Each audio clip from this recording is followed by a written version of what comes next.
Student class 7th chapter 3 का page number 26 का 1 paragraph complete हो चुका है। चलिए आज हम पढ़ते हैं प्रोसेसिंग फाइबर्स इनटू वूल, यानी कि फाइबर से किस तरह से वूल तैयार होती है। इस पूरी प्रोसेस को आज हम रीड करेंगे। Okay student, it's a very important. The wool, which is used for knitting sweaters or for weaving shawls, is the finished product of a long process which involves the following step. जो ऊन हम sweater बुनने के लिए use करते हैं और जो शॉल बुनने के लिए यूज़ किया जाता है, वो जो ऊन मिलती है वो एक बहुत लंबी प्रोसेस के दौरान तैयार होती है। उसके बाद हमें ये मार्केट से प्रोवाइड होती है। तो कौन सी वो लॉन्ग प्रोसेस है, उसके स्टेप बाय स्टेप अब हम रीड करते हैं।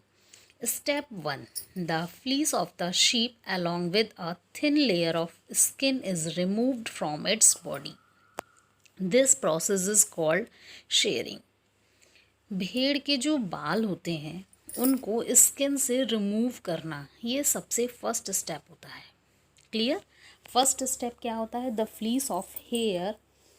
fleece of the sheep along with a thin layer of skin is removed from its body. Sheep की स्किन से, उसकी बॉडी से बालों को अलग करना, ये पहला स्टेप होता है और इस प्रोसेस को बोलते हैं sharing. Clear students? Machines similar to those used by barbers are used to shave off hair. Usually, hair are removed during the hot weather.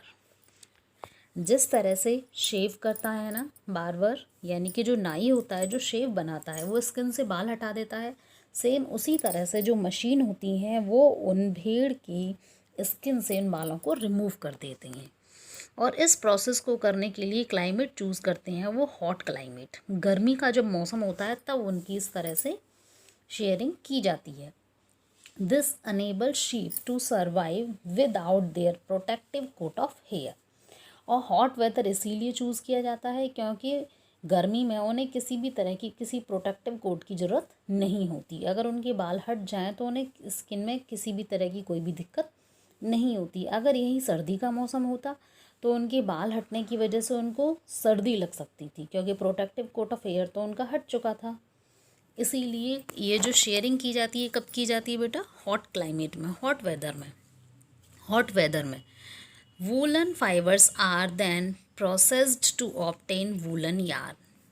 Woollen fibre से प्रोसेस से हमें क्या मिलता है? वूलन धागा।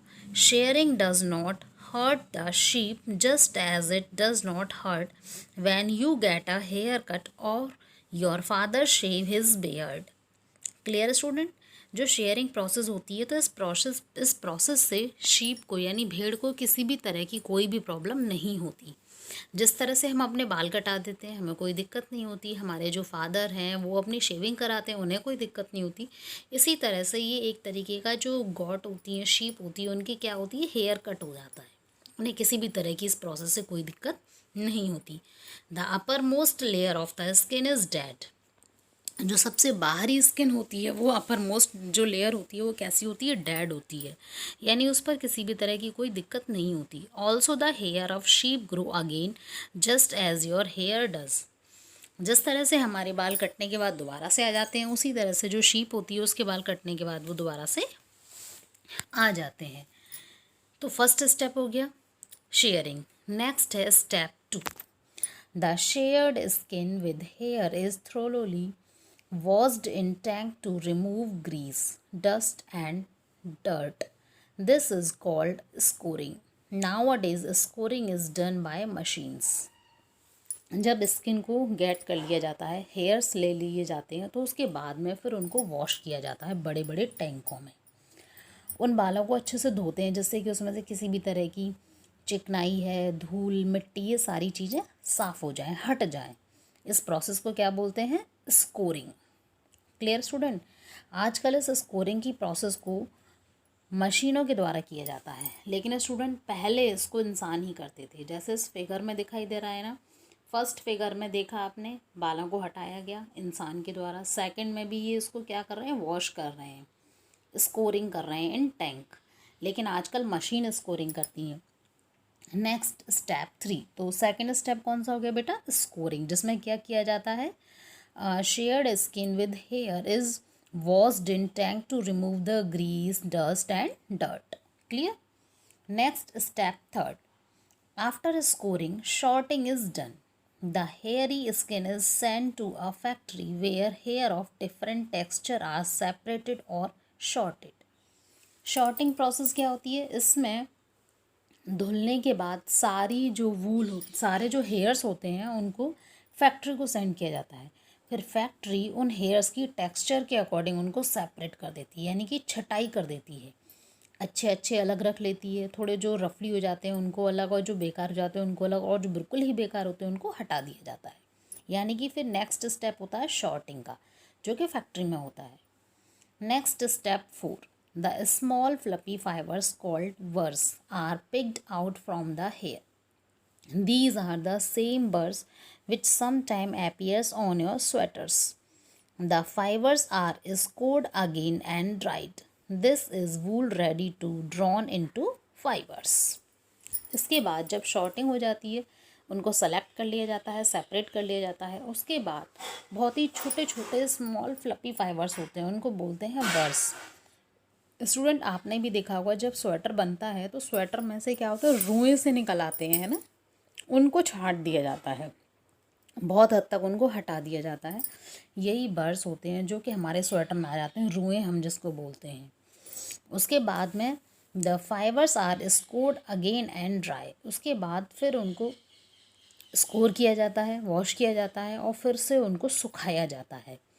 तब वो जो वूल होती है वो रेडी हो जाती है फाइबर्स में कन्वर्ट होने के लिए, यानी फिर वो धागा बनने के लिए बिल्कुल रेडी हो जाती है सूखने के बाद। तो ये हो गया step 4। Next step 5, the fibres can be dyed in various colours.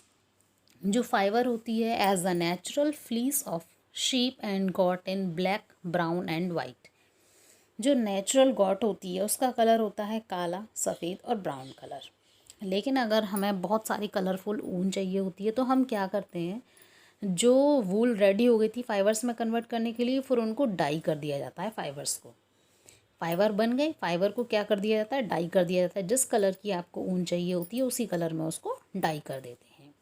Next step 6, the fibres are straightened, comb and rolled into yarn. The longer fibers are made into wool for sweaters and the shorter fibers are spun and woven into woolen cloths. और last में जब उनको die कर दिया जाता है तो उसको लंबे लंबे कॉम पर रोल करके उससे धागा बना दिया जाता है।